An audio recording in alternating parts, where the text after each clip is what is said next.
Yo, guys, what's going on? Welcome back to the Ladsfootyshow. I'm your host, Kiqs, and I'm here with my co-host. Only co-host. It's your boy Head Out, boys. We have a banging video for you guys today. Today we're going over the first leg recap of this week's Champions League matches, semifinals to be exact. And man, weren't they some banging games? Before we get into those stellar fucking games we had today, Yes. make sure you guys like, subscribe, and join the Discord down, link in the description. The best footy Discord on the planet. If you know, you know. Yeah. To start things off, Where we at, boys? We have a new studio. A couple of things that we added here as these today, yesterday. But there are still certain things that will be added to the setup. still got this and that to add. Figure it out as we go along. Yeah, but we hope you guys enjoy it. Yes, I know we're coming from like a very, very decent studio to like this, but trust. We have some big innovations coming, and we hope to having you guys throughout this process. Now, let's start off with the Arsenal PSG game. Let's do it. That was the first match on Tuesday. Arsenal came out like if they were playing Wolves in the Premier League. I think I've seen you guys play better games against Wolves. What was that? Arsenal. Nothing. All that hype, Mikel Arteta in social media everywhere coming out. The Emirates was dead. And the football the Arsenal gave eventually was even worse. I think PSG came in here and absolutely just dominated, took over. It must have been a sad watch to be in that stadium as an Arsenal fan. I would have been pissed. But I mean, I think all credit has to be given to Luis Enrique and you know the boys at PSG. Arsenal were very lackluster, to say the least. This was a team that was supposedly excited to be at this stage that they really haven't been in recent years. This is their second semifinals placement in a row. And once again, they seem like... Wait, second semifinal? Not in a row. No, not in a row. Not in a row. You're right. Not in a row. But I expected way more. Real quick. I expected way more. You go and you smack 3-0 against Real Madrid. And okay, now you have PSG. Yes, another tough opponent. But you were, taking control of at your own home. The first 25, 35 minutes, it was all PSG. And yes, the goal comes in 4 minutes. And what a goal by Dembele, by the way. What a goal. Quick snapshot. Off the what? His shin. Yeah. He scored it with his shin and tucked it, right up against the post. I think it hit the inside of the post and went in. But Dembele just keeps, the campaign, Ballon d'Or campaign. He wants it. This is the only way he can even have a shot is if the PSG win the Champions League. So he knows it. He needs to keep his. He knows it. He knows it. And and if that's the case, then there goes Dembele Ballon d'Or. Who would have thought, boys? Who would have thought that in 2025 Dembele Ballon d'Or? I can already see it everywhere. That's the media push right there for him. But real quick with Arsenal, right away, Arsenal didn't have the ball, and that's why they lost. They didn't have control of the football match. That's why they lost. PSG took over, had possession throughout the whole game. And even when Arsenal had the ball, they didn't really look menacing, like they were actually about to score 1, 2, 3, 4, 5 goals. Yes, Donnarumma had that masterclass of a performance actually as a whole. But that save from Trossard, snapshot, unreal save. That was my man of the match, by the way. But again, even then, I think it all starts with Odegaard just not being involved in the build-up and actually creating chances and actually, taking shots. That's one thing that I've always said about Odegaard. You're a favorite part of the You're creative attacking midfielder, center attacking midfielder, whatever you are. You just gotta step up in these big games because you can do it against Ipswich, but that doesn't really matter. You're up against PSG and then Real Madrid. I think he was also one of the worst players against Real Madrid, and you're just not there. A formal apology needs to be sent out to Bruno Fernandes and his family members for ever even being compared to the likes of Oda Wank. This guy was never even close to the level that Bruno Fernandes produces week in, week out. Now, Bruno Fernandes has had some stinkers, but Martin Odegaard is I'd say the worst part of this Arsenal team. Yeah, but real quick, we're talking Champions League ball, not United. Yeah. Thursday ball clear, Lux. Thursday ball clear. That's what Cherki plays. So it's just clear, Lux. Actually, never mind. I'm gonna hold that thought. Cherki in this Odegaard role for Arsenal. Oh, feeds families. Anyone in that Odegaard role. Fair. The guy, I think he's the weakest piece of this Arsenal puzzle at the moment. And which is crazy to say because just last season he was doing ridiculous numbers. Yeah. But majority of those were coming from set pieces. This guy can't even deliver a good cross anymore. Yeah. The set pieces don't even come from him anymore. The set pieces they score off of don't even come from him anymore. No, my problem with him is in the big games. And it's crazy to say because who's on the back of this jersey right now? Oh yeah, it's Odegaard. Is that him? It's Odegaard. And I got this in the London store, and I kind of regret it. Not gonna lie. I mean, what are the options? I told the guys up front to put this jersey? Hey. Right. I fucked up, man. Should put just Kiwior at that point, Logs. Kiwior. Nah, not Kiwior. Odegaard. I fucked up. Anyways, I'm pretty upset, disappointed with what Odegaard has given to Arsenal this season. His performances. I think he just needs to step it up. Declan Rice steps it up. Saka steps it up. Martinelli steps it up. Not against PSG. The one guy that needs to step up is the captain. He needs to set the tone for the rest of the team. Yeah, 100%. And Odegaard has just not been that this season.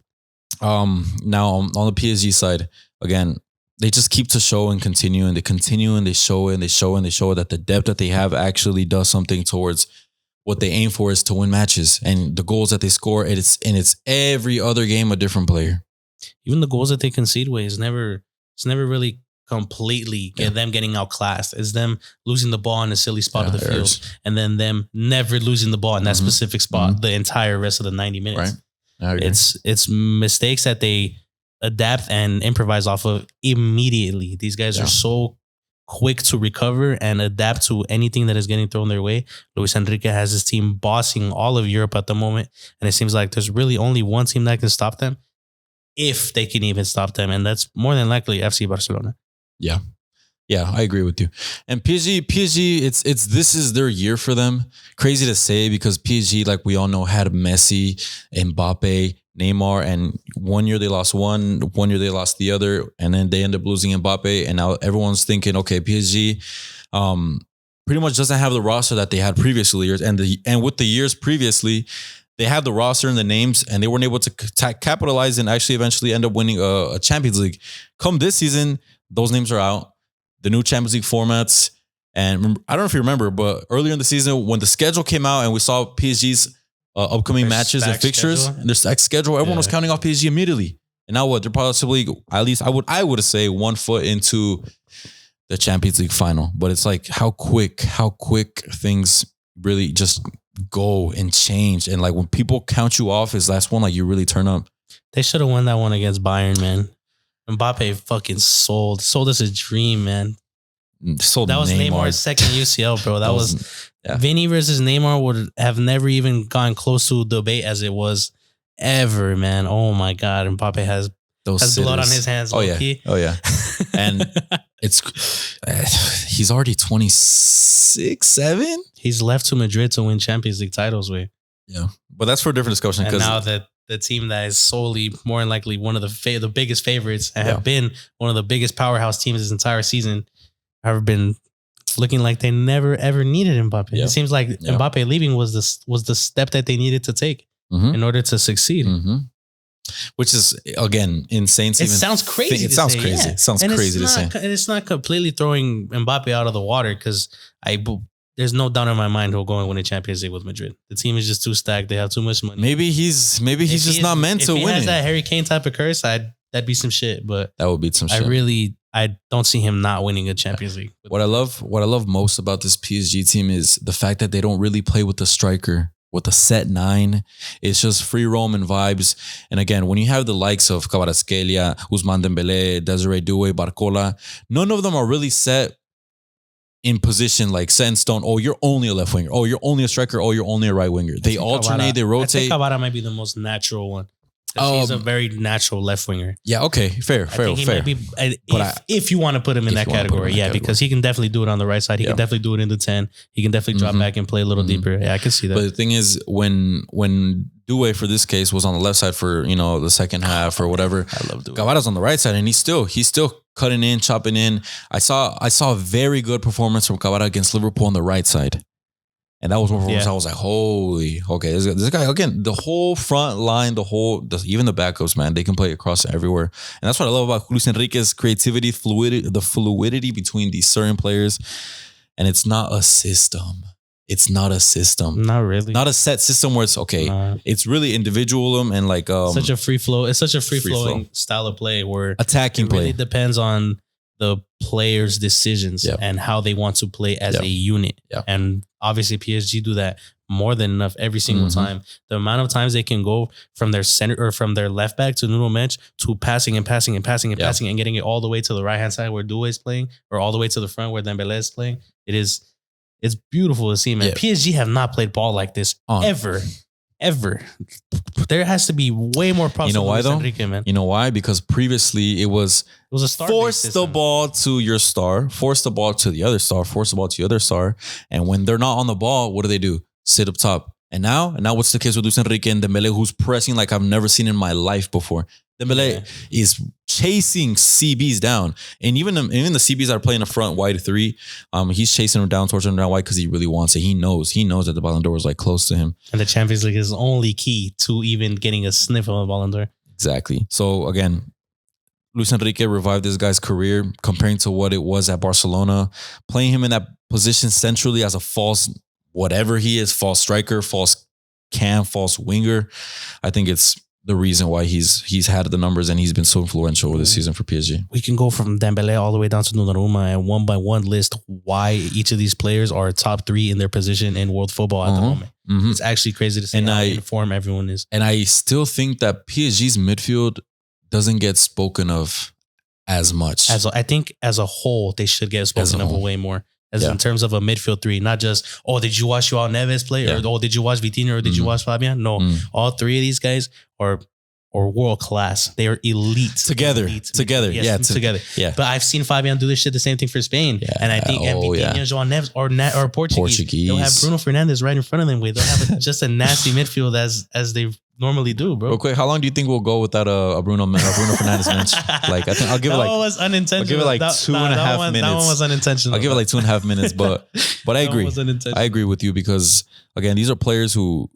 Okay, for this performance of the first leg, the midfield that really stood out against me in this match was Joao Neves. 100%. This was like one of the best games that I've seen him play. You just didn't get it wrong. And at the end of the game, the man of the match official was Vitinha. Yeah. It's like, and then in the Aston Villa matches, Fabian Ruiz I think was the best of those 2 in both legs. So it's like that midfield is so underrated. And I still believe that it doesn't get spoken of. I think it's just like I think it's just what I go referring to, like how you can really list every single one of these players and you can name how good they are above the rest. Anyone can win. Anyone can win a man of the match award in that PSG team, unless you have a absolutely magical night, as in bagging a hat trick or Donnarumma saving 3 penalties or something like that. You really can't do anything to outperform the rest of your team who's already playing at their highest level possible. And they still have the Zaire Emery off the bench. Zaire Emery is a I like the Korean. Lee Kang-in is a very good Korean player. I like him. I like what he brings to the team. It's a little bit of different flair to the midfield. But then you compare Arsenal's depth. Nwaneri, 17-year-old, 18-year-old coming off the bench. Kieran Tierney still on the bench. Zinchenko, Sterling. To sum it up, you're down 1-0 entering the later stages of the match. Yeah. You look to your bench and you tell Ben White to warm up. When you're down. That should say it all. That should say everything that needs to be said about Arsenal's depth. Yeah. If we go based off depth between team and team, it's up here and it's the exact same scenario I see, and it's no disrespect because Arsenal have obviously gotten there, but it's the same scenario I see with the PSG squad playing against the Aston Villa squad. Yeah, it's just a complete mismatch in the squad depth itself. Yeah, props the to Villa. On paper team is just so like. The differences between the on-paper team is drastic. And that's why I say all the time with Arteta's overachieved with what he has. That's why I forced that debate. It pisses me off even more that he's done that. Right, that's the thing. He did it against Madrid was probably the worst week of my life. Yeah, he gets cooked on a lot, but it's Arsenal. I mean, that's the problem. So now, PSG takes the first leg. Second leg is in Paris, and I think PSG ends up going away and heading to the final. When the dates were announced and I found out that Arsenal was having to go in the second leg to France, ultimately I think it was wraps from there on. Yes, and it's like all crazy because in the first quarterfinal it was Arsenal home and then they traveled to Madrid and they got the job done. But in this case I didn't feel confident. And there you go. It's going to show. I mean, you guys were up fucking 3-0. Obviously, 3-0. You can't be confident going into a away game. Yeah, true. But I think It was set in stone as soon as the fixture was announced, and it was just played out. And I think this is the end for Arsenal. Did Arteta overachieve? Yes. Our trophy's going to come in. Or is this another trophyless season for Arsenal? Yes. Which is why I do still have my questions about Arteta. Obviously, the overperforming goes to show that he's more than likely won't get sacked. I don't think he'll really ever get sacked for quite some time. It doesn't really seem like he's needed to get sacked. Right. I guess phase 40 Arteta, here we go. But I guess kudos to him. Like I said, they really did the unthinkable. And you can really end your season and say, hey, man, we fucking gave it to the kings of Europe. Yeah. We gave it to them home and away. Yeah. Like, we gave them the most embarrassing night they've probably had in, I'd say, like 5 years. Sometime now. I'd say. Oh, yeah. Sometime now. Besides all the Barca shagging, this is probably the most embarrassing European night they've had in quite some time. And then you have your star there as well with Mbappe. You have the full team. Remember all the hype that Madrid got leading up into the season?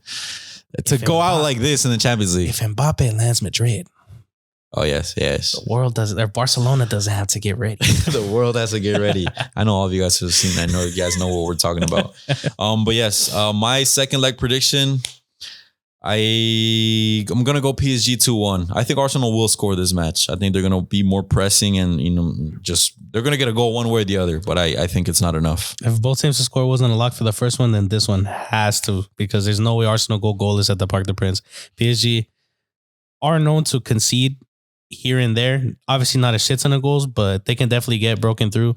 And I think Arsenal more than likely will get a goal. If anything, they'll even open up the score. But at the end of the day, the depth and the star power that PSG have as a whole will just be way too much for them, overwhelm them, and probably give it back to them. Yeah. I'll probably agree with you and go 2-1 PSG. 2-1 PSG. I'm still surprised this match had only one goal after the first goal being in the fourth minute. Should have had a way more. Even Raya came out with some wonders. Yeah, even Raya had a couple forced saves. Raya stopped Doué from scoring a worldie. Donnarumma looked like Buffon. Or like Donnarumma back to his 2020 form in the Euros. He's really living up to his name again. Yeah. This guy was pretty much written out as the weak link in the PSG side, as the weakest link, people would say. But he's clearly shown otherwise this past season. And since that statement was pretty much mentioned, since the UCL playoffs had started, Donnarumma has been stellar in goal. Yeah, props to Donnarumma, because he's a player that's been cooked.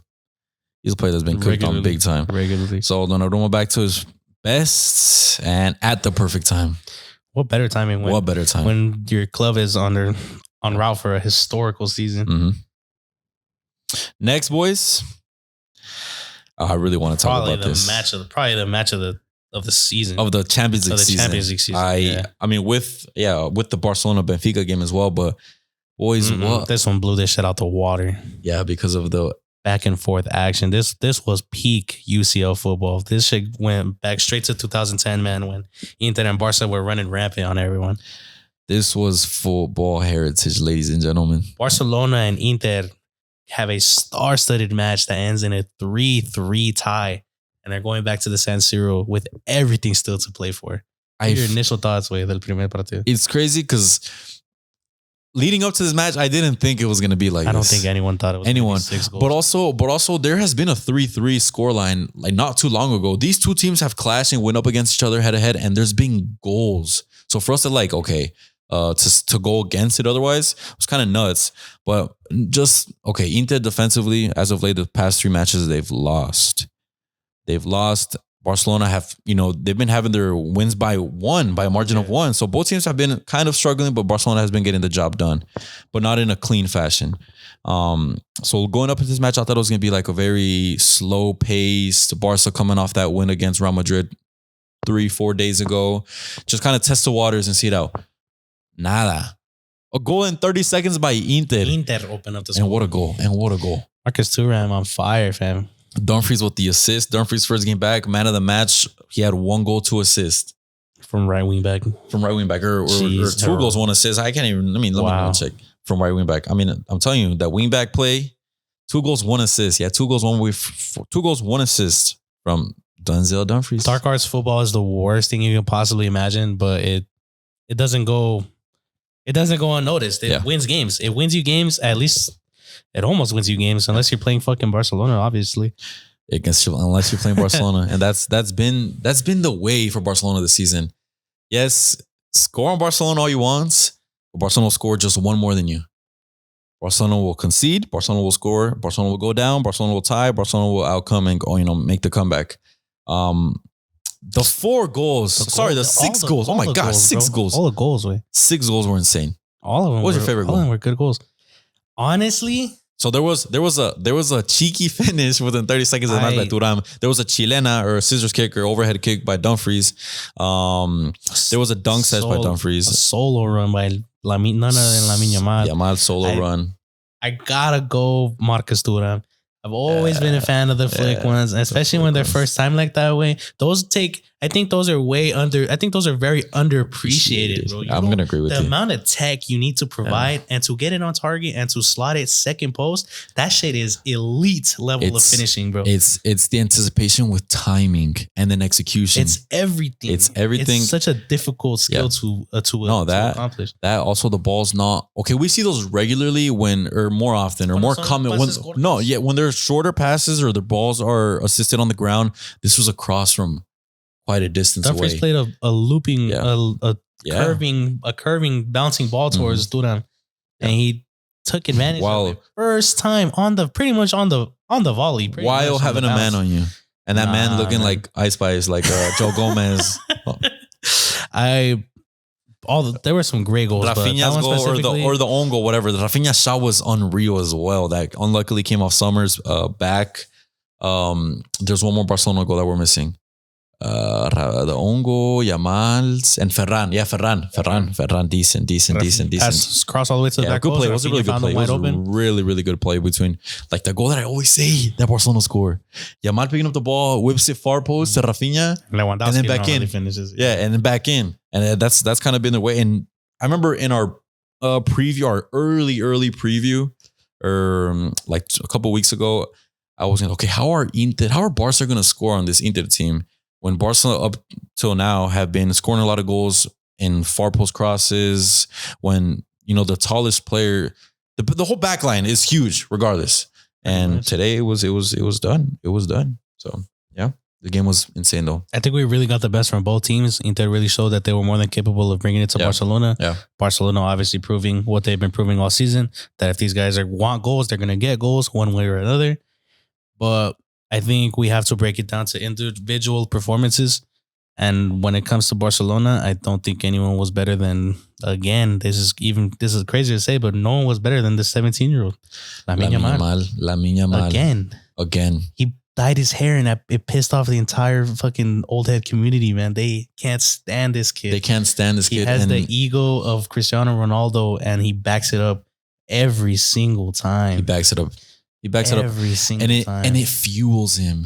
It really makes him want to get better. Yeah, it fuels him. He loves that. He lives for that shit, Yeah, bro. He does. He lives to get hated on. Yeah, I saw a tweet where it's like, okay, the mentality and ego of Ronaldo and the on-field performances of Messi. I still see the Messi comparison, but I see also a Neymar comparison. I think he has a perfect balance between both. That's how I see it. I don't see more of Messi. I don't see more of Neymar. I see a just combination of both. Lamine Yamal studied the greats. Lamine Yamal watched his favorite footballers of all time. I have no doubt in my mind that Lamine Yamal has the potential to be up there with the greats. And at the moment, at just 17 years old, he is a top 5 Ballon d'Or runner at the moment. Yeah, I would agree with you. And if you guys disagree, please leave a comment below.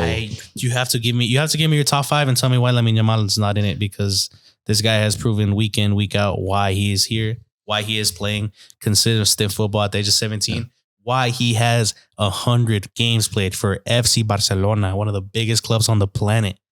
100 matches played for Barcelona, and you're not even 18 yet. Oh my God. And you have every other game you have a goal, or you're involved in a goal or assist. 52 GA. In 100 games as a 17-year-old. This shit's unheard of. Yeah. This shit's unheard of because, not necessarily because there were, like, for example, R9 was doing it in the Eredivisie. But R9 was doing it in the Eredivisie. Yeah. Lamine Yamal is doing it in every single competition that he plays in for club and country. You're cooking. It's ridiculous, but it's also not ridiculous to say that Lamine Yamal is the greatest wonder kid I think the sport might have ever gotten a chance to see. Yes, because it happened at such a young age. At least we've seen. I think it was. Yeah, I think it was also even better because old heads don't come for us. Barca were in such a dark spot, and Xavi looked to his youth. Xavi said, "Damn, we're broke. We're in the fucking mud. The rest of my squad is piss poor. Let me look at these kids because La Masia has already proven through and through that these guys can produce elite players." And that's what I was gonna get to. I was literally about to mention about that. Like, this all started during Barca's lowest. And Barca tried to find Messi's replacement by going out and purchasing and buying out and cashing out on players from other places. But when the replacement was within their own area. I always see a lot of footage of other younger players and shit, and they always have their academy footage and stuff like that. But what I never really got was Lamine Yamal's. I've never really seen a lot of his academy footage, which is crazy because I'm really wondering how this diamond in the rough of a football player, this 1 in a million gem was overlooked until he was 15. I don't understand why there was no hype. I don't understand why no one was even looking at this. Hey man, this 10-year-old is scoring fucking 12 goals a game. We saw it with other players that really didn't deserve the recognition. That's why I'm just as confused as if Lamine Yamal was already proving that he was 15, I feel like at some point someone in the academy must have been like, holy shit, this kid is actually going to be generational, you know? But no one really did. It wasn't really taking notice until Xavi said, you know what, you're playing for the U18s, you're playing well, you're really young, but I mean, I have nothing else to lose. My job's already on the line. Let me give you your shot. Let me give you an opportunity to prove who you are. Yeah. That's really all Xavi did. You literally kind of said it better. That's really all Xavi did. And so, I mean, yes, Xavi's stint at Barcelona wasn't the best. I mean, he won a La Liga, but towards the end, they didn't really end off on good terms. But he gave us Lamine Yamal, and that's something that we can always remember and appreciate from Xavi. Xavi needed much more time, but time was something that Barcelona don't have. And it was just bad timing for Xavi. Yeah, bad timing for Xavi. I think that's all it was. That's all it was. Literally. But I mean, shit. I'll go around telling my great grandchildren that I'm the one who fucking told Lamine Yamal when he didn't even have pews. I'm like, hey, come here, little jit. Come fucking play the right wing for me and show him how it's done. He still had he still had like a mohawk, bro. He doesn't even look like how he looked when he debuted. Yeah, I'm gonna give you guys a sneak peek. We have a lot of content coming soon, so we're gonna drop a hot takes video in the coming weeks, but I'm gonna give one right now. It might be hot, it might be not. Let's see how you guys take it or not. But I think Lamine Yamal will be the youngest Ballon d'Or winner we have seen and ever will be. I think he's 17, 18 years old. I back that, man. Right? The youngest, if I'm not mistaken, is between R9, Michael Lowen, Messi at 21 years old. This guy has 4 more seasons until he's actually 21. 4 more seasons, which includes a World Cup in the next year, another Euros tournament, the yearly Champions Leagues that Barcelona will compete for and possibly win. Maybe this one he wins, and maybe he even win. He might even win this upcoming one. Imagine that. Could you imagine that? I think winning it at 17, 18 will be a record that will be like. He would need GA for every single game. Yeah. For every single game. But I think it's very possible. So let me know if my take is very valid possible. Or it's crazy. Well, wait, like the 4-year shit? I think he'll win one in 4 years. No, right? I can definitely back that. Before the age of 21, I keep on mentioning that Lamine Yamal is destined for nothing short of greatness, man. Yeah, so he is going to be the gem that everyone witnesses. He's going to be the Messi that I had. Yeah. He's going to be the Messi. I can already see the comments. Holy 12-minute Yamal glaze. It's that ass just glaze, but like every time I watch Lamine Yamal, I'm starstruck, man, and I'm like devastated because I'm fucking 5 years older than him, or 6. Oh my gosh. Lamine Yamal is here for a while, boys, and I don't think he'll ever leave Barcelona. That's the beautiful thing about it. He's there to stay. He'll be an icon until he wins everything, and then it's like, all right, well, I already did everything I could do here. Might as well go do something else. Yeah, that's the only way I can see him leaving Barca after he's literally won everything else. I think he won't follow Neymar's footsteps. I think he saw him grow up. He's watched him grow up, like you said. He saw these stars, but he didn't win everything. What did Neymar win everything? That's the thing. No. ¿Qué le faltó? Well, his success without Barcelona, pretty much, just like the Ballon d'Or. No, but I mean in terms of Barcelona, he won everything there. Yeah, Barcelona, yes. So I mean, I can see that Lamine doing the same thing, but obviously he's just not falling off because it's fucking destined for greatness. Going back to this match though, sorry guys. Maybe you guys enjoyed it or not. Fucking 15-minute Yamal sesh. I don't know if you guys liked it or not, but if you guys did, make sure you guys drop a like in the video below. Now, there's still some takeaways and some points that we need to really speak about with Barcelona. Barcelona are conceding too easily and more often than usual. Much more recently than usual. Yeah. And it comes down to, I think, teams are finding out how to play against Barcelona. Be compact off the ball and shoot forward, keeping it wide. Because I think that's how the goals have came recently against Barcelona. Always going to be, a snap whip inside the middle, and there's always going to be a finisher there. And I think that's the teams recently have given you the blueprint, and the teams have been following it. And I think that's one way to hurt Barcelona. And if the PSG does that against Barcelona, I mean, that's one final preview. Hopefully that's the final. That is a huge topic to consider. But I mean, yeah, Barcelona conceded 3 against Celta, conceded 2 against Real Madrid, conceded 3 or 4 against Dortmund. The goals have been coming against Szczesny. The back line seems to be getting caught out more and more. And what you really notice is Kovarsi, I'd say more Kovarsi than Inigo. And obviously, I think that just has to do with experience. Him just getting caught out a little too late, trying to catch the offside trap. And that's where you guys have been getting caught out very, very often. It's the attempt to do the offside trap where everyone has pretty much got their timing down on Kovarsi's runs. And it still works. I mean, and they still concede the goals off it, but it ends up being offside. Yeah. But that's like something to keep in mind.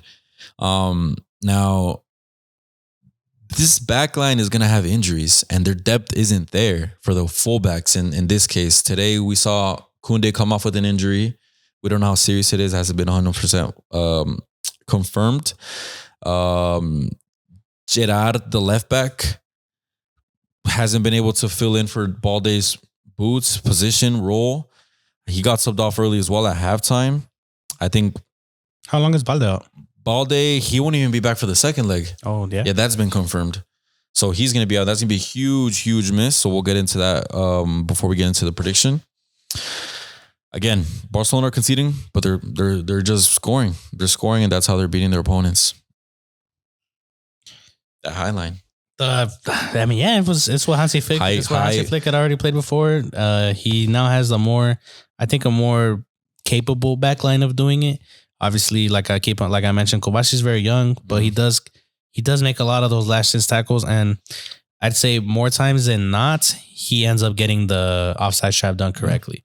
But more and more, they are starting to figure it out that it is achievable to break through this back line. And some of those players are not the fastest. High risk, high reward? Yeah, high risk, high reward. That's what it is. But the risk is turning out to... The risk is being exposed more and more. And now you're actually able to notice and see the fatigue on these players taking a toll on them after playing competition, tras competition, and competition after competition. Both sides, Inter as well. Inter came off, losing against Milan in the Coppa Italia. The league looks like it's escaping away from them. And, they saw the Champions League matches in Barcelona. Well, same thing. Copa del Rey, La Liga that they're still pushing for, and now the Champions League. So you're starting to see the fatigue in players. Yamal barely getting benched 80 minutes in. That's another topic to consider. Now, again, you play in 4 games and it's rinse and repeat. For the most part, yeah. Yeah. But the one who's getting the most success out of this and the PT out of this, playing time out of this, is Ferran. Because Ferran is playing and he's scoring. And he's getting subbed on and he's scoring. And now he's starting and he's still scoring. Back-to-back matches, back-to-back big matches. I think it was like a first match in the season where he did end up getting the start after scoring a couple times off the bench. Yeah. And I think he was shit. Yeah, I'm pretty sure he was shit because I do remember people saying like, oh yeah, he's back, he started and he's just as sorry. But now that Lewa's out and he's now undoubtedly set to start week in, week out, he's proven his worth. Yeah, he's proven his worth. He's proven his worth and he's proven that he's here to stay. And at this point, like you mentioned, the back line suffering a couple injuries and not having enough depth. Is a Lewandowski replacement needed as much as people think? I think it's a true consideration for them as well in the summer, because Ferran, the consistency problems, that's where it is. The consistency hasn't been a problem this season, but I need to see it season after season. But I think Barcelona still need to find that replacement for for Ferran. I'm not gonna count that out. I don't think I can't feel too comfortable with Ferran being the starter, like the set number 9, without having a backup for at least him or someone to compete and make them both like, try to, beat themselves out to having that starting position for Barca. So yeah. I don't think it's fully needed. I've seen Barcelona as a team that loves to trust in their younger teams, or more so their national players. So I don't really see a reason why Ferran can't start. Obviously, if the if the consistency levels do drop, then obviously it's going to be on Barcelona and more likely blamed on Hansi Flick. But I think the depth is needed elsewhere, and you guys aren't financially stable enough to go everywhere. I think Lewandowski can give you how much? Another season. Maybe another season. Probably still like one other good season. He's really fit, but I think, I don't know, the game speed for him sometimes. It's just the tempo. Yeah, he can't seem to match the tempo here and there, and it's obviously getting to him, because the tempo is there. Well, back at Bayern, the tempo was always a little much slower. I'm still going to say that the perfect replacement is Julian Alvarez, and I actually see it happening. I see it. Darwin Nunez is linked with Liverpool. Is linked with Atleti. There you go. But you guys won't get Julian. You guys would have to sell half of your squad. Once the Camp Nou is constructed, which is going to be next year fully, I think I can see Julian Alvarez being at Barcelona. You guys are still on a fucking quadruple run. You guys do make bank for fucking every competition you guys win to. So I mean, and I think there's certain players that are going to be cashed out on. I think Araujo, Christensen. Araujo should have been cashed out on. Yeah, he should have been cashed out on. He should have been cashed out on. We should have took that. Because now that's the consistent player. Mm-hmm. You guys should have cashed. You were offering big bucks. It would have been easy financial recovery. Easy. Any other takeaway points about this match, Kiqs? I think apart from the fact that it's still all to play, it's all to play. There's all to play. I can't really pick a set winning here. I can't say one team deserves it more than the other, because both teams show that they definitely are here for a reason and they both want to be in the fight. I think Inter kind of deserved it more. I think they saw this match more as a loss. I'd say advantage to Inter only for the fact that they're returning back to home. Yes. That's the only thing I'd give them. But I think Inter, like I said, the game played out so weird for them. They were up 2-0. Yeah, they concede that beautiful goal, and then they concede the 2-2, and then they go up. Barcelona never had a lead in this match. That's why I feel like they see it more as a loss, because even when they got the third goal, this conceded 1 minute after that fluke Sommer own goal. Yeah. Like, it's like, damn, man. But props Inter, they played out. They balled out. Now preview the second leg real quick. Predictions. Second leg prediction, Keys. 90 minutes to play at the San Siro. Whole stadium's gonna be fucking blue and black. Those are gonna be some very long 90 minutes. There's gonna be a corner of Barcelona fans. It's gonna be such a hostile environment for Barcelona. 90 minutes, but I could see it go to 120 minutes. I was just about to say that, because I can see this going 3-2 to Barcelona, but that third goal doesn't come until extra time. So I think the 90 minutes finish 2-2 and Barca handle it. So you're expecting like another goals galore. I can't shut it out, because at this point, this Champions League season has proved anything is fucking possible. And these teams have obviously proven that at this point, they have nothing to lose. Nothing to lose. So why not just go guns blazing? Yeah. Because if they don't, the other team will. If one team doesn't go guns blazing, the other team definitely will. So I see both of them bringing this heat, the same heat that they brought to this first leg, and just going all out once again. And this match will be played on Tuesday, so this will be the first finalist to be announced. Final. Oh Wow. This is when we see who gets to lose to PSG in Munich. Hey, your edit will come true. PSG, Keys had PSG winning the whole time, so let's see if that Madrid cooked the fuck out of my table. It's all good though. You had PSG winning ultimately. Yeah, at the end of the day. Ain't that some shit? A lot of people didn't, so I got shagged. I'll give you props for that. Keeks, dude, the most liked comment has like 800 likes. It's like, Keeks, what was it? It was by Fetty. It was like, Keeks has the worst takes. Yeah, Keeks has the worst takes. She got like 700 likes. Yeah, I had a bunch of likes. I backed Inter when they had Bayern Munich at home. I just simply said that Inter don't lose at home, and they didn't lose at home. But this time it's different. No, I think this time it's different. Bayern left without enough. They fought way harder than the result that they were given. Inter obviously played their game, but Bayern should have scored way more goals. The thing between Bayern and Barca, or the difference I should say, is that when Barca want goals, they'll get goals. One way or another, they will find the back of the net, regardless of who it's going to come from. I think Barca play better when they're down, which is crazy. Because it's also not crazy, because that's like, I don't know. It's something about like the mentality of these top teams, especially when they're down. You know, they seem way hungrier, and especially a team that's been performing so good. Obviously, when they concede, it's like there's no difference. In fact, like you said, it looks like they play even better when they concede. Probably because Hansi Flick fucking chews out the entire team the second they concede. The switch turns on immediately. The winning mentality was injected into every single one of those players. This game, I mean, coming out the locker room, just think about how locked these players are going to be. Managers, players coming out, and just like the nerves, because this is it.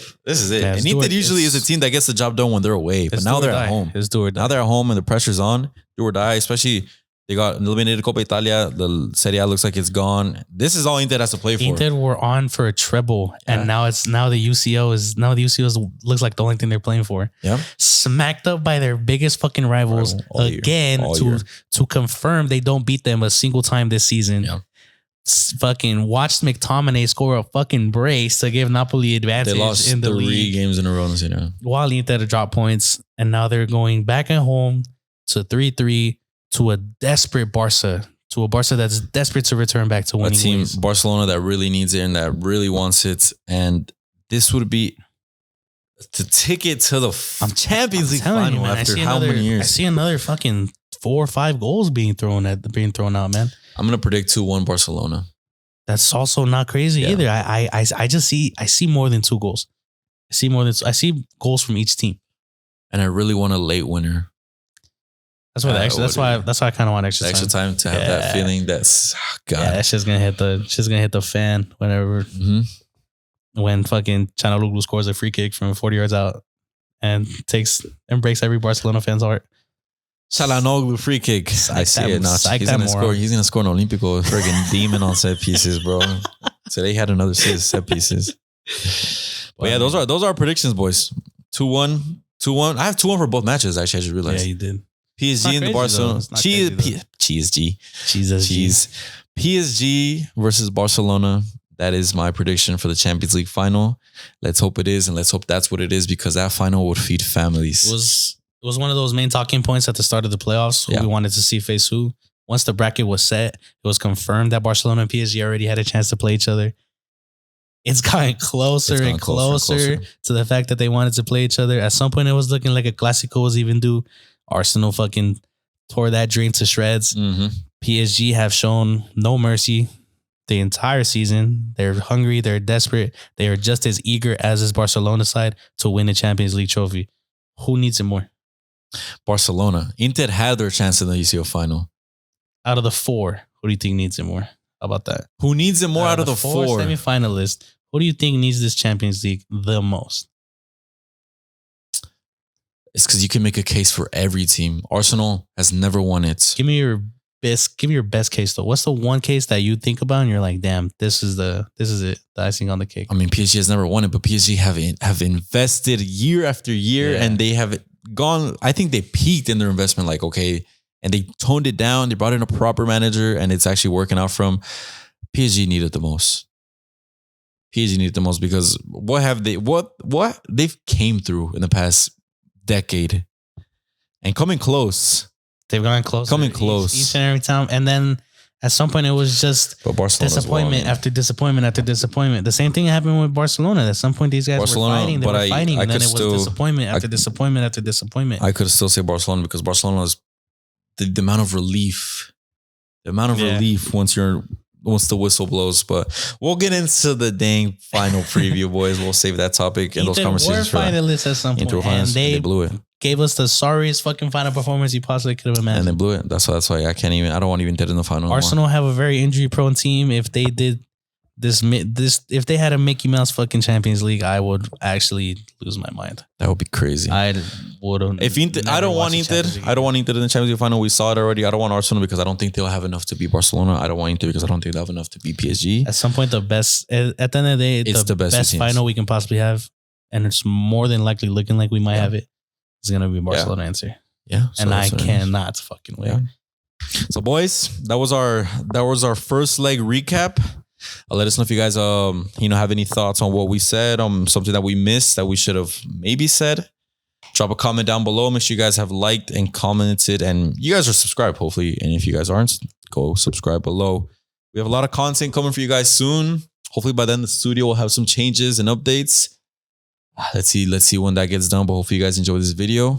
And without further ado, boys, Liga football is back. Liga football is back. We'll more likely talk about that right before the playoffs start. Yes. We have a lot of content. I mean, hot takes, Liga, second leg preview, recap. Boys, there's a bunch. And if you guys feel like we need to talk about something, if you guys want us to talk about a creative idea, drop it down in the comments below. LFS is back, baby. LFS is back. And shout out you guys. Forever be, boys. We'll catch you guys in the next one. Peace, lads. Peace.